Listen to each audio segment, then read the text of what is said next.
नमस्कार दोस्तों, मैं सुभाष मधवाल आपका वेलकम करता हूं defence academy the winning edge Dehradun में। इससे पहले हमने मैथ्स के सिंपल इंटरेस्ट के कुछ क्वेश्चंस किए जिसमें हमने ट्रिक से भी सॉल्व किए और कॉन्सेप्ट बेस भी सॉल्व किए। दो वीडियोज अपलोड हुए थे, दोनों में थोड़ा सा लेवल अलग था। पहले वीडियोज में थोड़ा लेवल कम, जैसे जैसे वीडियोज बढ़ा, जैसे जैसे क्वेश्चंस के सीरियल नंबर बढ़े तो क्वेश्चंस का जो लेवल था वो भी थोड़ा थोड़ा टफ होता गया।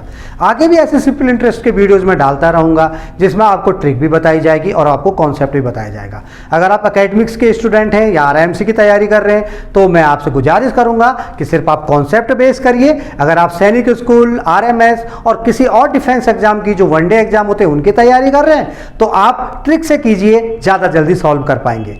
तो आज हम डिस्कस करने वाले हैं प्रॉफिट एंड लॉस का बेसिक और प्रॉफिट एंड लॉस के थोड़े थोड़े ऊपर के क्वेश्चन। ठीक है, तो आज मैं शुरू करता हूं। उससे पहले मैं आपको बताता हूं प्रॉफिट एंड लॉस एक्चुअली है क्या और क्या होता है। देखो दोस्तों, जब भी हम बात करते हैं कि हम किसी चीज़ को खरीदते हैं या कोई दुकानदार किसी चीज़ को बाजार से खरीद के लाता है, फिर वो हमारी कॉलोनी में आके जो शॉप्स होती है वहाँ से हमको बेचता है, तो वो क्यों करता है? बाजार से लाया फिर हमको बेच दिया, उसको क्या फ़ायदा हुआ? भाई कुछ ना कुछ तो उसको फ़ायदा हो रहा है, तभी तो वो ये काम कर रहा है ना। अगर आपके घर में कोई वेंडर है या आप आइसक्रीम्स खरीदते हैं, आपके घर के आगे आइसक्रीम दे के जा रहा है, वो भी तो कहीं से खरीद के लाया है और आपको घर में आके दे रहा है, लेकिन उसको भी तो कुछ फ़ायदा है ना। इसका मतलब किस तरीके का उसको फ़ायदा हो रहा है? जो वो खरीद के ला रहा है, जो वो खरीद के लाता है। ओह वेट,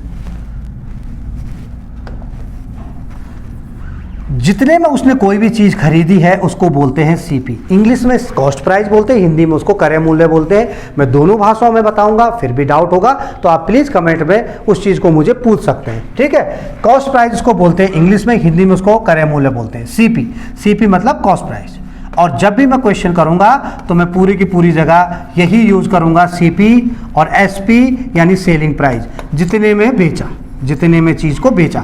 भाई वो 5 रुपए की आइसक्रीम खरीद के लाया बाजार से और हमारे घर में आके उन्होंने हमको 10 रुपए की एक आइसक्रीम बेची। It means he is getting a benefit of 5 rupees on each ice cream.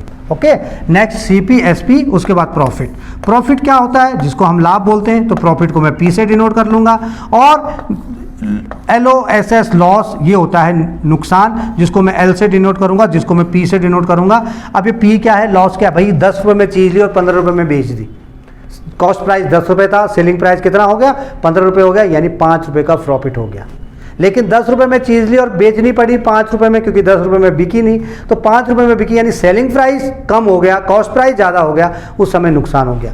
कैसे? मतलब कभी भी अगर CP है वो SP से बड़ा है, मतलब जो खरीदा है वो बेचने से बड़ा है, तो हमेशा लॉस होता है। ठीक है, अगर SP बड़ा है CP से, यानी 10 रुपये में खरीदा 20 में बेचा, 100 में खरीदा 150 में बेचा, तो यहाँ पर क्या होता है? प्रॉफिट होता है। ठीक है, तो ये चीज़ें हैं जो प्रॉफिट एंड लॉस में होती हैं। अब यही हैं, जब इनको हम परसेंट में बता देते हैं तो वो उस समय उसका प्रॉफिट परसेंट हो जाता है। अगर परसेंट में पूछेगा और लॉस में पूछेगा, परसेंट में लॉस को पूछेगा तो लॉस परसेंट हो जाएगा। अभी परसेंट निकालते कैसे, ये मैं आपको क्वेश्चन में भी बताता हूँ। अगर माना कि किसी ने कोई चीज़ 200 रुपये में खरीदी, कितने रुपए में खरीदी? 200 रुपये में खरीदी, और उसको 250 रुपीज़ में उसने सेल कर दिया, यानी उसका CP कितना था? 200 रुपीज़ था। उसका SP कितना था? 250 रुपीज़ था, है ना। 200 CP था, यानी उसको गेन हुआ, उसको प्रॉफिट हुआ। कई बार प्रॉफिट को गेन भी लिखते हैं। ठीक है, गेन कितना हुआ उसको? 50 रुपीज़ का। हमेशा ध्यान रखिए कि कई बार अगर क्वेश्चन में गेन दिया होगा तो घबरा ना जाएं कि क्या दे दिया, है ना। फाइंड द गेन परसेंट भी होता है, तो गेन मतलब 50 रुपये का उसको फायदा हुआ, तो उसको परसेंटेज में कितना फायदा हुआ?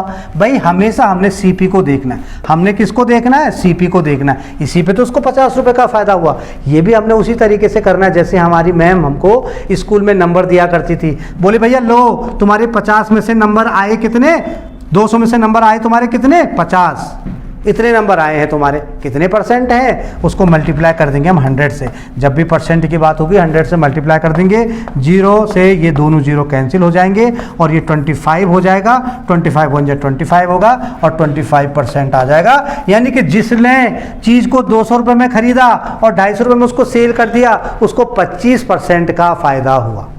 बात समझ में आई? अगर मैं बात करूं इस पे फॉर्मूले की, तो इसको हम फॉर्मूला भी यूज कर सकते हैं। इसको फॉर्मूला कैसे बोलते हैं? Profit percent is equal to profit upon CP multiply by 100। ये एक फॉर्मूला भी इसका होता है। ऐसी लॉस परसेंट भी होगा, प्रॉफिट की जगह लॉस परसेंट कैसे होगा देखो मैं बताता हूं। यहां पर loss percent is equal to loss upon CP multiply by 100। ठीक है, अब देखो मैंने वही बात लिखी, कितने का गेन हुआ था उसको, कितने का प्रॉफिट हुआ था, 50 रुपीज का। कितना था CP? 200 रुपीज था। बात समझ में आई मैंने जो बोला? इसका मतलब क्या है कि चाहे आप फॉर्मूला लिख लो, यानी जो एकेडमिक्स वाले हैं वो सीधा बिल्कुल तरीके से करेंगे। वो लिखेंगे कैसे? वो लिखेंगे CP इज इक्वल टू जो भी है, फिर इक्वल टू के नीचे इक्वल टू।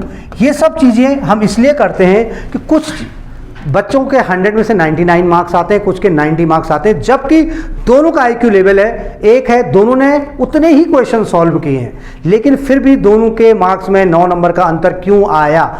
वो आने का कारण ये होता है कि उसने जिसके 99 आए उसको पता है कि मार्क्स कैसे ऑब्टेन कर रहे हैं। तरीका मैथ्स को करने का क्या है? आप उसको तरीकाबद्ध कीजिए। CP इज इक्वल टू कितना था? ₹200। SP is equal to ₹250। ठीक है, अब मुझे क्या चाहिए? यहां पर मुझे क्या पता चल गया? प्रॉफिट दिख रहा है ना मुझे? Profit is equal to 250 minus 200 equal to के नीचे equal to is equal to ₹50। ठीक है, अब क्या है? मुझे चाहिए क्या? Profit percent is equal to sign of interrogation. देखो एक तरीका ये, अब एक सीधा तुमने फॉर्मूला लगाया, सॉल्व कर दिया। 5 में से 2 नंबर मिलेंगे या 3 नंबर मिलेंगे, इसको 5 में से 5 मिलने वाले, क्योंकि भाई तरीके से कर रहा है। अब जब वो बात करेगा आगे फॉर्मूले की, तो यहाँ पर वो क्या लिखेगा? वी नो दैट, हिंदी वाले क्या लिखेंगे? हम जानते हैं कि लाभ प्रतिशत, profit percent is equal to profit upon CP multiply by 100। Hindi वाले क्या लिखेंगे? लाभ प्रतिशत बराबर लाभ बटे क्रय मूल्य गुणा गए 100। ठीक है, ये लिखा, फिर इक्वल टू के नीचे इक्वल टू। ये ध्यान रखना है, this is the quality of maths and you can show your skills. ठीक है, तो P percent is equal to के नीचे इक्वल टू, यहां पर P कितना था? 50 अपॉन 200 मल्टीप्लाई बाय 100, फिर इक्वल टू के नीचे इक्वल टू। इससे इसको काटना है, इसको काटना है। 225 25 1 जा 25%। ये लिखा, लास्ट में लिखा हैंस, और जो भी है कहानी 25% होगा। आया समझ में? इस तरीके से करना है। ये जो तुम्हारी करने का तरीका होता है, ये एग्जामिनर को अच्छा इंप्रेस डालता है एग्जामिनर के ऊपर, और अच्छे मार्क्स मिलने की संभावनाएं बढ़ जाती हैं। चलो अब हम पढ़ते हैं क्वेश्चंस पे। लॉस परसेंट को भी इसी तरीके से करेंगे और ऐसे आगे पीछे घुमा देंगे। अभी जैसे कोई क्वेश्चन आएगा ना, जैसे अगर यहाँ पर प्रॉफिट परसेंट दिया होगा और प्रॉफिट फाइंड करना होगा हमको, तो प्रॉफिट यहाँ आ जाएगा उस समय, है ना? उस समय CP इंटू 100 जो भी होने वाला होगा, CP into P percent upon 100 हो जाएगा। वो क्वेश्चन आएगा तो मैं आपको समझा दूंगा। अभी क्वेश्चन जब इसके बाद हम करेंगे।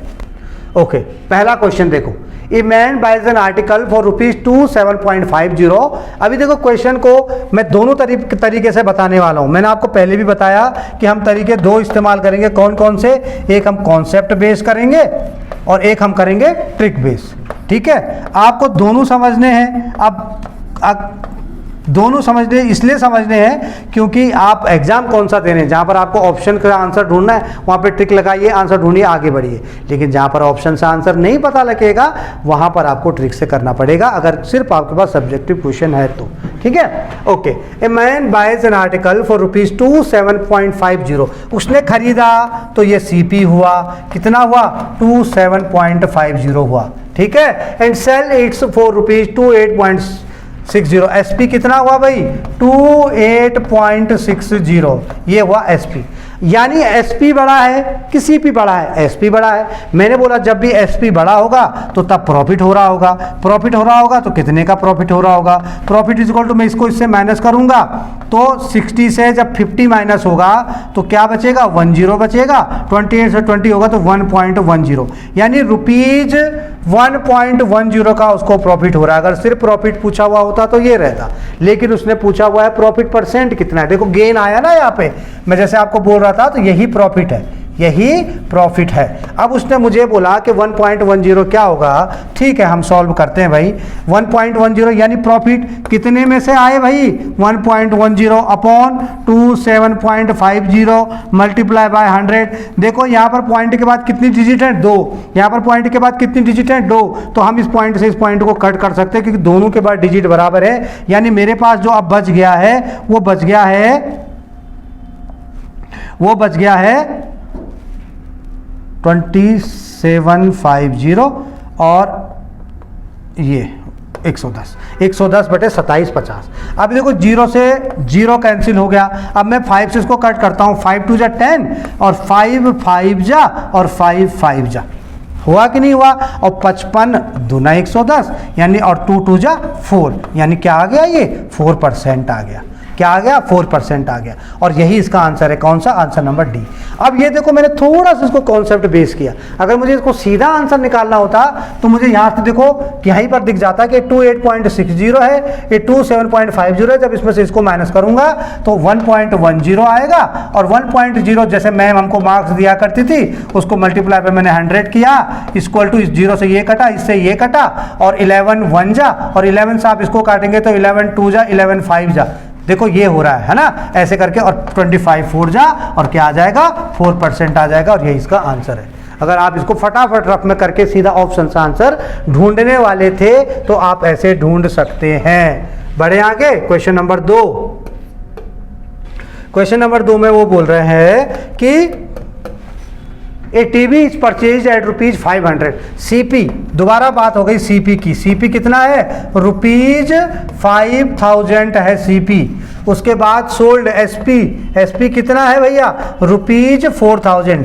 यहाँ पर नुकसान हो गया। नुकसान क्यों हुआ, 5000 में खरीदा और 4000 में बेच दिया। उसने खुद ही बोल दिया कि लॉस परसेंट कितना होगा, लॉस परसेंट कितना होगा। तो भैया मैं लॉस लिख लूँ पहले।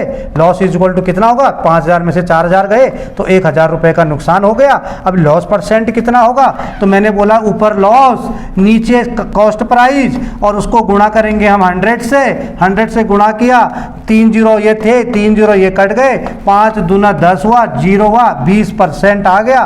तो क्या 20% है, जी हाँ है। बहुत सिंपल क्वेश्चन था, 10 सेकंड में आंसर निकलने वाला। कैसे, ये देखो अंतर कितना है, 1000 का अंतर है। 1000 यानी सारे 0 कट गए तो 5/1 हो गया। 1000 का अंतर है तो कितना हो गया, 1/, ठीक है, 1/5 हो गया, लेकिन गुणा गए 100 भी तो है, तो इसको जब मैं मल्टीप्लाई करूंगा तो ये 20 आ जाएगा, और यही इसका आंसर होगा। बात समझ में आई। ये बहुत छोटे क्वेश्चन है, पर ये बेस है, इसलिए मुझे इसको बताना ज़्यादा जरूरी है। हालांकि हो सकता है इतने आसान आपके पास ना आए, और किस्मत हो तो आ भी जाए। ठीक है, next, in terms of percentage profit which amount following the best transaction. देखो यहाँ पर उसने मुझे क्या दिया है, सीपी दिया है, देखो धम समझने वाली बात, और प्रॉफिट दिया है। सीपी दिया है, प्रॉफिट दिया है, सीपी दिया है, प्रॉफिट दिया है, सीपी दिया है, प्रॉफिट दिया है। तो सबसे अच्छा ट्रांजेक्शन का मतलब क्या होगा कि उसको जहाँ पर सबसे ज़्यादा गेन हो रहा है, सही, मतलब सबसे ज़्यादा गेन हो रहा है हमको। अब ये देखो देखने वाली बात है कि सबसे ज़्यादा गेन तो मुझे कैसे पता लगेगा, मुझे दिख ही रहा है प्रॉफिट 29 है, परसेंटेज में तो दिया नहीं। इस क्वेश्चन को उसने थोड़ा घुमाने के लिए पूछा कि लोग इस पर कैलकुलेशन करते फिरें कि भैया इतना बटे इतना करूं और परसेंटेज निकालूं। सही भी है, अगर मैं परसेंटेज निकालूंगा तो मैं क्या करूंगा, प्रॉफिट अपॉन सीपी इंटू 100, ऐसे करके मैं इनका प्रॉफिट परसेंट निकालूंगा, है ना। और जिसका प्रॉफिट परसेंट ज़्यादा आएगा वही आंसर होगा, यही बात है ना। बिल्कुल बात भी सही है, लेकिन जिसका प्रॉफिट ज़्यादा है प्रॉफिट परसेंट भी तो उसी का ज़्यादा आएगा। अरे इसका प्रॉफिट 17 है, इसका प्रॉफिट 19, इसका 24, इसका 29। अरे तो जब प्रॉफिट 29 है तो ऑब्वियसली प्रॉफिट भी तो ज़्यादा इसी का आएगा ना। क्यों मैं कैलकुलेशन करके प्रॉफिट परसेंट बताऊँ, क्या उसने मुझे बोला है, मुझे तो सिर्फ इनमें से ढूंढना है। हाँ, अगर वो बोलता प्रॉफिट परसेंट करके बताइए तो अलग बात है। ये क्वेश्चन थ्योरेटिकल नहीं हो सकता, ये ऑप्शनली होगा, क्योंकि आंसर उसने बोला है कि इनमें से बताओ जो नीचे 4 दिए हैं, तो सीधा तुमको डी ऑप्शन से पता लग जाएगा, क्योंकि प्रॉफिट ज़्यादा है तो आंसर भी, प्रॉफिट परसेंट भी उसी का ज़्यादा होगा। करने की ज़रूरत है क्या आगे। 3rd क्वेश्चन हो गया, ठीक है। अब बढ़ते हैं 4th क्वेश्चन की तरफ। Sandeep buys an old scooter उसने स्कूटर लिया, संदीप ने एक स्कूटर खरीदा, कितने रुपए का खरीदा? 4700 का खरीदा। एंड स्पेंड्स रुपीज 800 रुपए उसमें खर्च किए उसने, और क्या किया? रिपेयर किया उसको। भाई स्कूटर खरीद के ले आया, देखा तो उसका जो हैंडल मुड़ा हुआ था, टायर पंचर था और भी कई कमियां थी। जब उसने उस पर खर्चा किया तो 800 रुपए का खर्चा हो गया। यानी जो सीपी था वो कितना था? 4700 रुपए था। लेकिन जो ये 800 रुपए है जो उसने उस पर खर्च किया है वो भी तो उसकी जेब से गया है। ये बहुत इंपॉर्टेंट है सोचने की। यानी वो भी तो कॉस्ट प्राइस में ही शामिल होगा ना। अरे अगर नहीं होगा तो जो इसने बेचा उसने बोला ठीक है तो 4700 का स्कूटर है, 800 रुपए का इस पे और सामान लगेगा, मैं वो भी जोड़ूंगा, तो बात तो वही हो गई। यानी उसने बेचा कितने में? बेचा तो उसने 5500 में ही, है ना। यानी ये सीपी हो गया। If he sells the scooter for rupees 5800, यानी अगर उसने सेलिंग प्राइस लिया कितना? 5800। भाई उसने खरीदा 4700 में, 800 रुपए खर्च करके 5500 रुपए टोटल सीपी हो गया। बेचा कितने में? 5800 में। अब वो क्या बोल रहा है? उसका गेन परसेंट क्या है? कितने रुपए का फायदा हुआ है? 300 का। कितने में से? 5500 में से गुणा गए 100, 0 से 0, 0 से 0, तो ये 55/300, 55 यानी 5 11 हो गया, 5 6 जा 60/11, 60/11 यानी 11 5 जा 5 सही 5/11, 5/1। ये देख रहे हो? ये कहां पर है? ये वाला ऑप्शन है, ऑप्शन नंबर सी। ये जो आंसर है ना ये इस तरीके से है, 5/11%। ठीक है, ये कंप्यूटर में एडजस्ट ना होने के कारण शायद टाइपिंग में ऐसा हुआ है, लेकिन जो ये आंसर ये ऐसी है। ये वाला जो डी वाला है ये 5/11 है। ठीक है, इस तरीके से है। तो ये 5/11 ये वाला आंसर आ गया। ये देखो ये रहा आंसर। समझ में आया कैसे किया? कोई भी हमेशा कभी भी कोई चीज़ खरीदते हैं, खरीदने के बाद उस पर जितना खर्चा किया वो भी कॉस्ट प्राइस में ही ऐड हुआ। भाई जिसने खरीदा उसने अपनी जेब से तो खर्च किया वो भी। ठीक है, तो ये क्वेश्चन नंबर 4 सॉल्व मैंने कर दिया। अभी बढ़ते थोड़ा सा धीरे धीरे हम लेवल ऊपर की तरफ ले जाते जाएंगे और मुझे उम्मीद है कि आपको बहुत मजा आएगा इन क्वेश्चंस को सॉल्व करने में। If the cost price is 25% of selling price. अब देखो थोड़ा सा क्वेश्चन अलग आ गया। कभी भी आपने फॉर्मूला CP/100 ये सब जितना आप ना लगाएं उतना अच्छा है। आप इसको बिल्कुल नॉर्मल मैथ्स की तरह कीजिए जो कि आपकी ज़िंदगी में शामिल है। मैथ्स का दूसरा नाम ही तो ज़िंदगी। क्या बोलते हैं यार, उसकी ज़िंदगी की गणित बहुत अच्छी चल रही है, उसकी गणित कुछ गड़बड़ा रखी है आजकल, उसके परिवार में अशांति सी है। यानी जो एक गणित है ये ज़िंदगी का दूसरा नाम है। अगर आपने कोई चीज़ 50 रुपये में खरीदी, 80 रुपये में बेच दी, तो आपके साथ ज़िंदगी में तो वो सब घटनाएं हो रही हैं। अब चाहे तो आप उसको मैथमेटिकली देख लो कि 30 रुपये का फायदा हुआ और 15% जो भी आपको देखना है वो हुआ। ठीक है, तो if the cost price is 25% of selling price then what is the profit percent. अब देखो मैं इसको कैसे करूंगा, मैं बोलूंगा कि माना कि जो सेलिंग प्राइस था, अभी ध्यान से देखो, if the cost price is 25% of, if the cost price is 25% of selling price. Selling price अगर 100 था तो कॉस्ट प्राइस कितनी रही होगी? 25% रही होगी।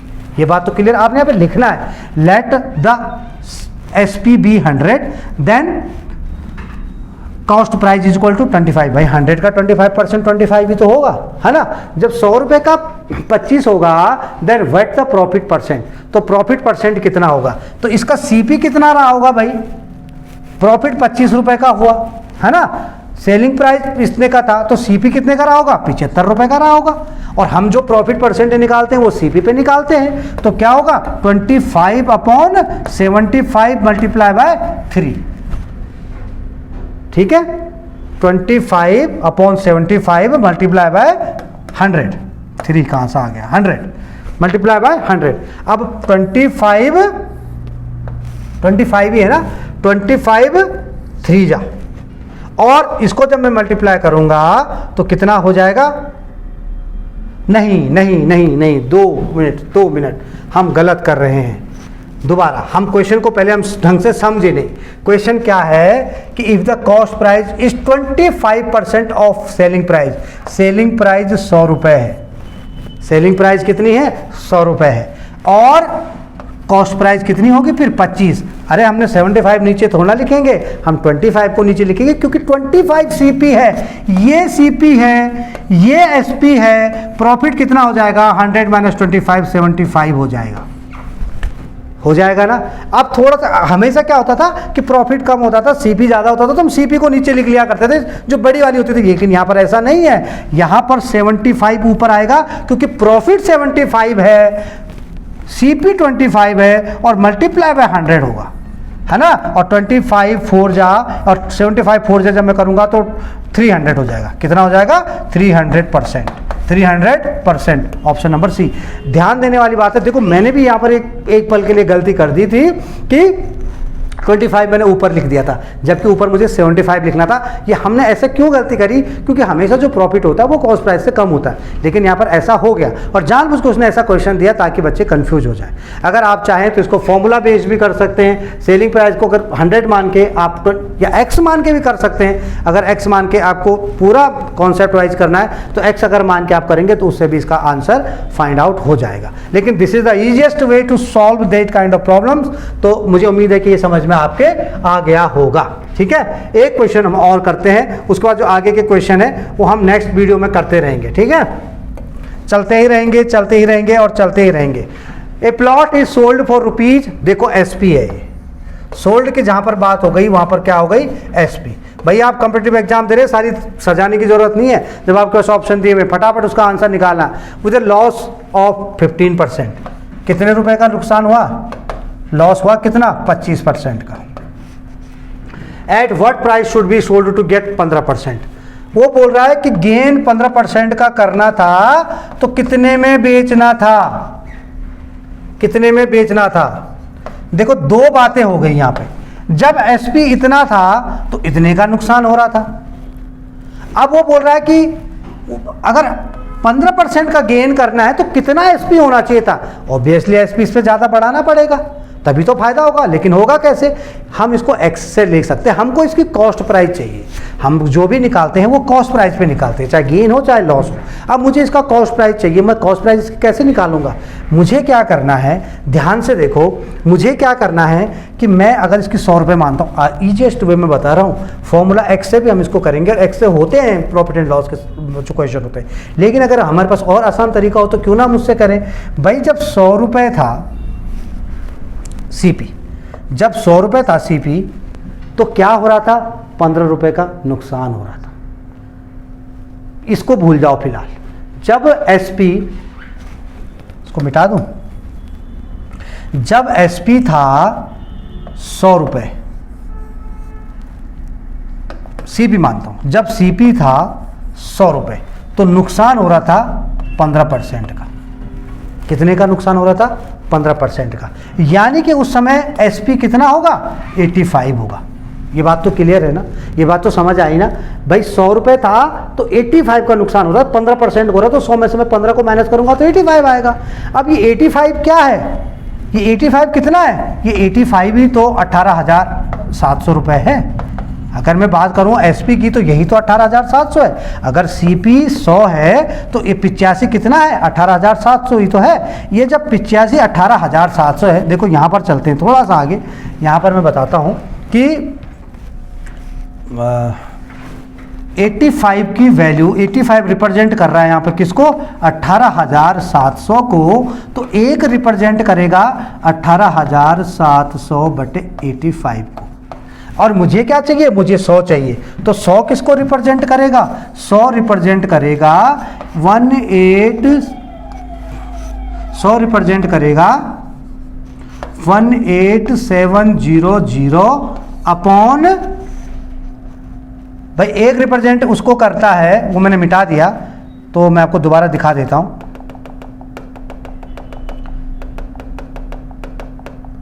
ये देखो एक रिप्रेजेंट करता है इसको, तो 100 रिप्रेजेंट करेगा किसको? इसको मैं 100 से, भाई एक की वैल्यू ये है तो 100 की वैल्यू कितनी होगी? 100 की वैल्यू मैं इधर लिख लेता हूं 18700 अपॉन 85 मल्टीप्लाई बाय 100। ये बात सही है, एक की वैल्यू इतनी है तो 100 की इतनी होगी। ओके 85। अब मैं देखता हूँ 5 से, 5 1 जा 5 7 जा, ठीक है, 5 3 जा और 7 बचा, 5 7 जा 35, 2 बचा 5 3 जा 37 हुआ, फिर 5 7 जा 35, 2 बचा, 0 हुआ 5, ओके बिल्कुल सही हो गया 3740। अब 17 आया, 17 से हम इसको 17 दूना 34, यानी कितना बचा 3 बचा, फिर 34 हुआ 17 दूना 34 और 0, यानी ये पूरा का पूरा कैंसिल हो गया। यानी ये क्या आ गया 2 2 0 और 2 0 और ये देखो भाई ये आ गया हमारे पास सीपी। कितने आसानी से हमारे पास सीपी आया, यूनिटरी मेथड से हमने सीपी निकाल लिया, यूनिटरी मेथड से हमने सीपी निकाल लिया। 2 2 0 0 अगर मैं एक्स मान के करता वो तब भी हो जाता। ये जो आपको इतनी खिचड़ी दिख रही है ना, ये एक्चुअली इतनी खिचड़ी पकेगी नहीं। जो अगर आपको लग रहा है कि नहीं सर ये तो पता नहीं क्या क्या हो गया, अगर मैं सिंपली देखता तो भाई 100 सीपी है तो एसपी 85 होगा, क्योंकि 15 माइनस है तो इस 85 की वैल्यू कितनी है 18700 है ना। तो एक की वैल्यू कितनी होगी 18700 बटे 85 होगी। अब मैं 85 को जब कर रहा था तो कैंसिल, तो 85 जब मैंने इसको किया तो ये पूरा का पूरा इसको कैंसिल करता है। किससे करता है 85, चलो मैं कैंसिल करके दोबारा से जैसे मैंने किया था वैसे करके देखता हूँ ताकि आपके लिए आसान रहेगा। तो 85 किसका होता है 17 5 जा होता है ना, 17 पंजे 85 होता है ना 17 5 जा, और 17 1 जा 17 और फिर 70 फिर 17 1 जा 17 और 00 बचा। तो ये पूरा का पूरा करके 1100 बटे 5 आया। जब 5 दूना 10 यानी कितना बचा 2, फिर 5 दूना 10 और 0, और यहाँ पर गुणा गए 100। ये तो 1 का आया, 100 का कितना आएगा 2 2 0 और 2 0 और लगा लो तो आ गया 22,000। आ गया ना 15 सेकेंड में आंसर नहीं आया, ये सीपी आया है। अब ये सीपी आया है, अब ये सीपी आया है और मुझे गेन कितना चाहिए 15 चाहिए। तो मुझे कैसे पता चलेगा गेन परसेंट निकालने के लिए, भाई 15% बराबर कितना आया है 2 प्रॉफिट। यहां पर अगर मैं फॉर्मूला लगाऊं तो 15% is equal to profit upon कितना है 22,000। यही है ना सीपी गुणा गए 100, यही है ना। ये देखो ये 2 0 कट गए, ये 2 0 कट गए। अब ये P की अगर मैं वैल्यू निकालूं तो 15 0 को 0, 15 दूना 30 को 0, 15 दूना 30 3300। कितना आ गया 3300, ये आ गया प्रॉफिट। अब कितने में बेचा, कितने में बेचना पड़ेगा उसको, इसमें मैं इसको ऐड कर दूंगा तो कितना हो जाएगा 23300। ठीक है, इसको मैं इसमें ऐड कर दूंगा। देखो 15 दूना 30 और 15 दूना 30 और 15 दूना 30 और अच्छा ये 330 ही होगा।